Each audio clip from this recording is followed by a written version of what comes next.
All right, joining us right now is Ashe Schow. He's a writer for the Washington Examiner. Ashe, it's good to have you with us. A lot of us were kind of chuckling last week when we saw the New York Times and the fact that they were making such a big deal about Marco Rubio and Mrs. Rubio's traffic tickets. Meantime, there seems to be a new Hillary Clinton scandal every day that doesn't get the same kind of attention. It's good to have you with us, Ashe. And what was your take on this quote-unquote news of Marco Rubio's traffic trouble? Well, I think it was a ridiculous story that very clearly, somebody working for Hillary opposition planted in the New York Times, say, hey, go write up this, this will be a big scandal. And really, it was just met with mockery because here you have Marco Rubio in 17 years. He's gotten 4 traffic tickets. His wife has gotten 13. So I guess now we're allowed to bring spouses in when we want to attack a candidate. I guess that's okay now. But beyond that, it kind of reminded everybody that, hey, this is the best scandal they could come up with right now for Marco Rubio. Let's look at Hillary's scandals, using a personal email address from the State Department, greasing the wheels for her foundation and letting foreign governments give donations. These things that stink of corruption and cronyism and possible even illegal activity. And here you have Rubio's speeding tickets, really? Yeah, and I feel the same way. 4 tickets is not a big deal. I think if you go back to my record, anybody's record, you're going to find 4 tickets if you go back far enough. I did seem to think the fact that his wife was brought into this did seem a little bit mean-spirited. And was it the American Bridge PAC that was behind this Oppo research? Yeah, I believe it was them. What was it? David Brock's group. Right. Yeah.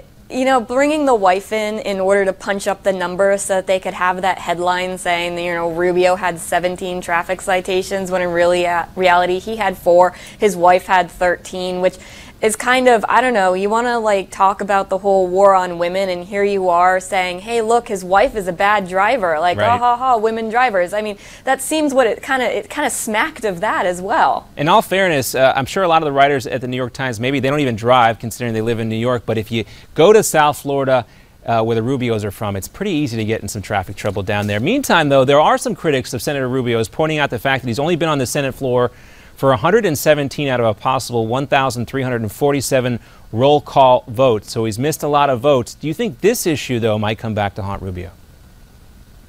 That's a legitimate issue. That is, hey, this guy isn't voting. He wants to be your president, and he hasn't been there for you since he was a senator. Where is he going to be when he's the president? That's a legitimate issue. Whether he sped or not in 5 years ago really isn't. All right, well, Ashe, when you look at this, you have these instances out there, and of course, we know the Rubio traffic ticket issue coming from a progressive group doing their Oppo research. We know Republicans do Oppo research on each other as well. When do you expect to see that type of stuff come up in the discussion? Because we know they're all talking about Mrs. Clinton, the president's ISIS strategy, but not necessarily about each other quite yet. Well, I think that'll start to get fleshed out as we move closer to the debates. The first one's in August, so I think, really any day now we might start seeing that. But, that first debate being in August, that might be a little too soon. It might even come a little after that, depending on who gets into the first debate. Maybe candidates are just waiting to see who the real top-tier candidates are. At this point, they might be holding back. But I think, within the next month or 2. All right, Ashe, thanks so much for joining us. You can find Ashe's work at the Washington Examiner, thewashingtonexaminer.com. We'll have you back for the next checkup on the silly season and other ridiculous skeletons that seem to be emerging from people's political closets. Ashe, good to have you with us. Thanks for having me.